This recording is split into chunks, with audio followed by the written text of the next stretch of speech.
Hi hello welcome to Bharat sports Telugu. IPL 2024లో Rajasthan Royals ప్లేఆఫ్స్లో ఓడిన విషయం తెలిసిందే. ఆర్ఆర్ ప్లేఆఫ్స్కు చేరడంలో యువ ఆటగాడు రియాన్ పరాగ్ కీలక పాత్ర పోషించాడు. కీలక సమయంలో అద్భుత ఇన్నింగ్స్తో జట్టుకు ఊహించని విజయాలు అందించాడు. 17వ సీజన్లో 14 ఇన్నింగ్స్లో 52 సగటు, 149 స్ట్రైక్ రేటుతో 573 పరుగులు చేశాడు. దాంతో అత్యధిక పరుగులు చేసిన అన్క్యాప్డ్ ప్లేయర్ నిలిచాడు. రియాన్ ఆటపై అందరూ ప్రశంసలు కురిపించారు.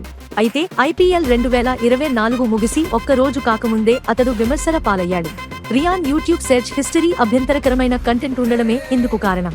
సోమవారం 22 ఏళ్ల రియాన్ పరాగ్ లైవ్ స్ట్రీమింగ్ కు వచ్చాడు. ఈ లైవ్ స్ట్రీమింగ్ సమయంలో అతడు యూట్యూబ్ లో ఓ సాంగ్ కోసం సెర్చ్ చేశాడు. సెర్చ్ బాక్స్ పై క్లిక్ చేయగానే సెర్చ్ హిస్టరీ కనిపించింది.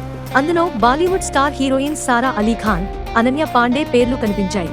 అయితే వారి పేర్ల పక్కనే హాట్ అని ఉండడమే ఇప్పుడు అతడు వార్తల్లో నిలవడానికి కారణమైంది.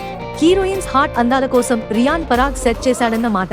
యూట్యూబ్ సెర్చ్ హిస్టరీని రియాన్ పరాగ్ హైడ్ చేయకపోవడంతో అతడి పర్సనల్ హిస్టరీ కాస్త పబ్లిక్ అయింది.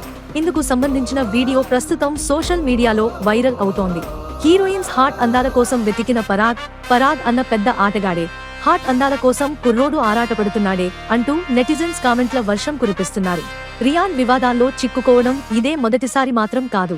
ఇంతకు ముందు కూడా మైదానంలో వింత సెలబ్రేషన్స్, సోషల్ మీడియాలో పోస్ట్లతో వివాదాల్లో చిక్కుకున్నాడు. ఇలాంటి స్పోర్ట్స్ అప్డేట్స్ కోసం like, share and subscribe to Bharat sports Telugu.